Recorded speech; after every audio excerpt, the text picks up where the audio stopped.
साथियों नमस्कार, मैं एसपी सिंह नंद मास ओपिनियन चैनल में आपका स्वागत है। साथियों, स्वामी प्रसाद मौर्य वाला प्रकरण जो रामचरितमानस से संबंधित है, उनके द्वारा दिए गए बयान थमने का नाम नहीं ले रहे हैं।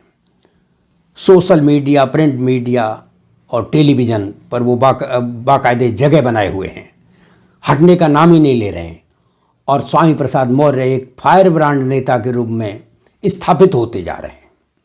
लोगों को ये विश्वास था कि अखिलेश यादव ने जिस तरीके से लोटन राम निषाद को राम के बारे में की गई टिप्पणी के आधार पर पार्टी से निष्कासित कर दिया था, अखिलेश यादव ऐसा ही कदम स्वामी प्रसाद मौर्य के बारे में उठाएंगे।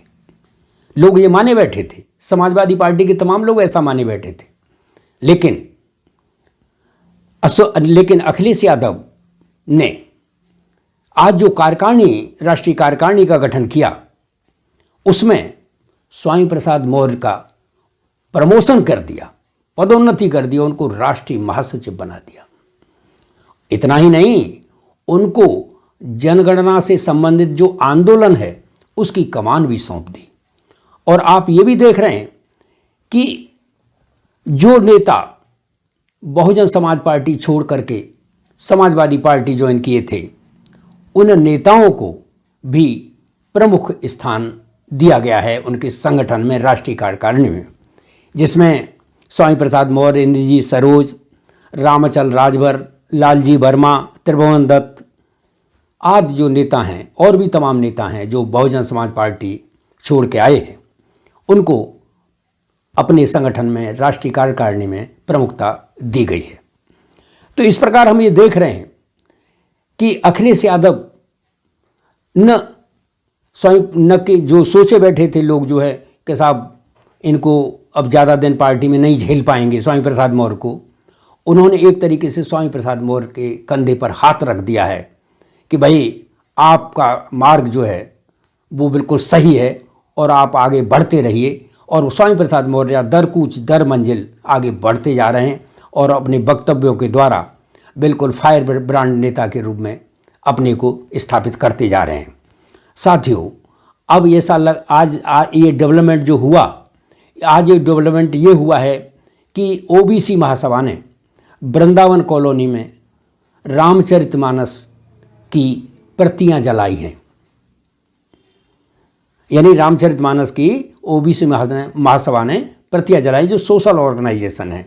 दूसरा डेवलपमेंट ये हुआ कि वामसेफ संगठन भी अपना रेड पिटीशन की तैयारी कर रहा है, तो ये मामला अदालत में भी जा रहा है।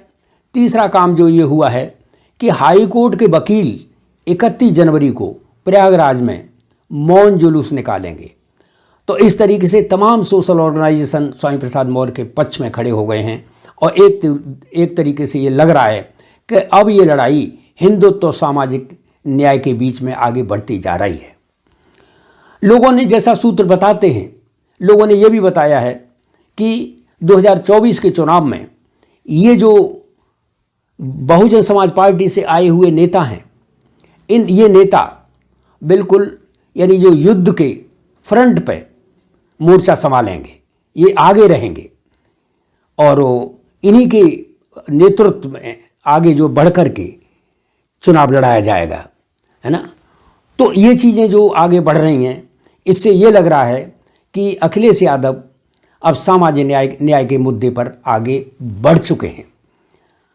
अब स्वामी प्रसाद मौर्य ने एक नारा और दिया है जो पहले चलता था कि सोशलिस्ट ने बांधी गांठ और पिछड़े पामे 100 में 60, या सोशलिस्ट पार्टी ने बांधी गांठ। लेकिन अब जो स्वामी प्रसाद मौर्य ने जो संशोधन करके जो नारा जो बनाया है, वो ये है कि समाजवादियों ने बांधी गांठ और पिछड़े पामे 100 में 60। इसका मतलब ये है कि समाजवादी पार्टी पिछड़े वर्गों को गोलबंद और लामबंद करने के लिए एकदम बेचैन है और उस पर तुली हुई है। 2024 के लिए समाजवादी पार्टी कमर कस चुकी है और सामाजिक न्याय के रास्ते पर वो आगे बढ़ चुकी है। स्वामी प्रसाद मौर्य ने यह भी कहा कि रामचरितमानस से संबंधित जो चौपाई हैं उनके बारे में हमारे समाजवादी पार्टी के राष्ट्रीय अध्यक्ष विधानसभा में, यानी विधानसभा में वो अपना वक्तव्य देंगे। तो इसका अर्थ ये हुआ कि अब लड़ाई सड़क पे भी होगी, न्यायालय में भी होगी और विधानसभा में भी होगी। तो लड़ाई ये जो अब गहराती जा रही है और ये जो है खाली अब वहीं तक सीमित नहीं रहेगी, खाली रामचरितमानस के दोहों तक सीमित नहीं रहेगी। अब ये लड़ाई आगे बढ़ रही है, बढ़ती जा चुकी है, बढ़ाई जा चुकी है और बढ़ रही है आगे। और जो स्वामी प्रसाद मौर्य को जो जिम्मेदारी दी है सेंसस की, जनगणना का के लिए आंदोलन करने की, ये लड़ाई भी ये एक नया रूप लेगी। जैसा कि आप जानते हैं कि बिहार में जनगणना का काम बहुत तेज़ी से चल रहा है, तो उत्तर प्रदेश में भी इसके लिए आंदोलन की रूपरेखा तैयार हो रही है। यानी मांग पत्र नहीं दिया जाएगा, कोई लिखित वो नहीं दिया जाएगा, इसके लिए आंदोलन होगा। और जो वंचित जातियां हैं, जो बैकवर्ड में जिन लोगों को भागीदारी, जिन जातियों को भागीदारी नहीं मिली है, वो जातियां भी अब बेचैन हैं कि भाई ये जनगणना तो होनी चाहिए। क्योंकि जनगणना 1931 में हुई थी और उसके बाद से सरकार बराबर इसको टालती आ रही है। यानी पिछड़े वर्गों की जनगणना सरकार कराना ही नहीं चाहती है, जबकि हमारे प्रधानमंत्री पिछड़े वर्ग के हैं।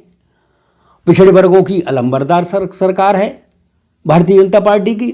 लेकिन अभी जब 2021 में जनगणना होनी थी तो ये बता दिया गया कि भाई कोरोना की वजह से हम जनगणना कराने में असमर्थ हैं। लेकिन कोरोना वगैरह तो अब सब खत्म हो चुका है। सरकार को करानी चाहिए जनगणना, लेकिन सरकार जनगणना कराने से दूर भाग रही है। ये सरकार की कमजोरी है, सरकार का कमज़ोर पॉइंट है। लेकिन ओबीसी के लोग, आप जानते हैं कि एससी की जनगणना होती है, एससी का सेंसस होता है और उसके हिसाब से उनको बजट भी अलॉट होता है, सारी चीज़ें होती हैं। भारत सरकार के यहाँ सारा कुछ उनका हिसाब किताब रखा जाता है। लेकिन ओबीसी का कोई पुरसा हाल नहीं है। ओबीसी को कुछ देने की बात आती है तो मामला कोर्ट में चला जाता है और कोर्ट पूछता है कि भाई इनके आंकड़े कहाँ हैं, इनकी गणना के आंकड़े कहाँ हैं, तो सरकार कह देती है कि हमारे पास इसके आंकड़े नहीं हैं। तो जनगणना जो है, जो नीतीश और तेजस्वी की बिहार की सरकार जो बिहार में जनगणना करा रही है, इसकी बयार अब उत्तर प्रदेश में भी आ चुकी है और उत्तर प्रदेश में ये जनगणना का आंदोलन बहुत ही मुखर रूप से समाजवादी पार्टी की सरकार करेगी। इसका मतलब यह है कि पिछड़े वर्ग के लोगों को गोलबंद और लामबंद करने का काम अब समाजवादी पार्टी ने ले लिया है।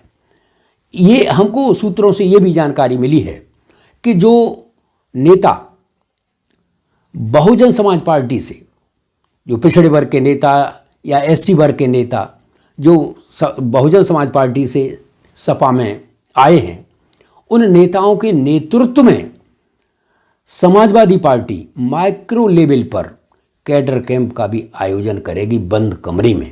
यानी वही पैटर्न यहाँ शुरू होने जा रहा है जो बस बहुजन समाज पार्टी करती थी, अपना कैडर कैंप।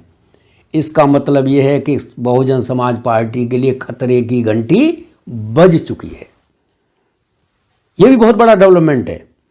तो साथियों, अब सरकार को सोचना है, लेकिन आप जानते हैं कि भारतीय जनता पार्टी भी बहुत ही बड़ी पार्टी है और वो भी उसने बड़े जतन से पिछड़े वर्गों की, यानी नॉन यादव पिछड़े वर्ग की, यानी अति पिछड़े वर्ग को बड़े करीने से, बड़े कायदे से अपने पाले में खींचा है, अपने पाले में वो लाई है और उनको बाकायदे उनका नेतृत्व भी विकसित किया है।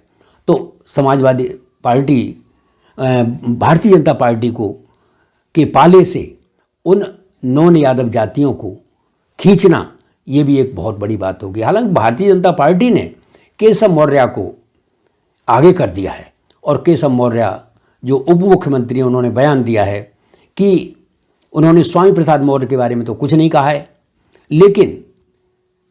लेकिन उन्होंने ये कहा है कि स्वामी प्रसाद मौर्य अखिलेश यादव द्वारा लिखी हुई स्क्रिप्ट पढ़ रहे हैं। यानी ये स्वामी प्रसाद मौर्य का बयान नहीं है। दोहा और चौपाई रामचरितमानस के बारे में जो बोली जा रही हैं, ये अखिलेश यादव के द्वारा ये सब कुछ किया धरा है। ये केशव मौर्य कह रहे हैं, जो भारतीय जनता पार्टी में पिछड़े वर्गों का नेतृत्व करते हैं, वो केशव मौर्य जी। तो इस तरीके से आप ये देख रहे हैं कि बातें गहराती जा रही हैं, बातें बढ़ती जा रही हैं। 2024 के लिए धीरे धीरे पिच तैयार हो रही है। हालांकि गीता प्रेस गोरखपुर ने रामचरितमानस की 2 लाख प्रतियां छपवाई हैं और उसमें ये कहा है कि भाई ताड़ना का मतलब है शिक्षा से है। लेकिन इसका जवाब स्वामी प्रसाद मौर्य ने दिया है कि भाई शिक्षा कहाँ से आई? शिक्षा का तो अधिकार ही नहीं था। स्त्री शूद्रों ने दिया था। स्त्रियों शूद्रों को तो शिक्षा का अधिकार ही नहीं था आपके यहाँ, तो उनके लिए शिक्षा कहाँ से आ गई? तो इस तरीके से हर बात का जवाब दिया जा रहा है, नई नई उत्तर निकाले जा रहे हैं, नई नई चीज़ें बताई जा रही हैं, नए नए प्रत्युत्तर दिए जा रहे हैं, नई नई बातें बताई जा रही हैं। तो इसलिए साथियों, अब 2024 की रणभेरी धीरे धीरे आगे बढ़ रही है और हमको इंतज़ार रहेगा।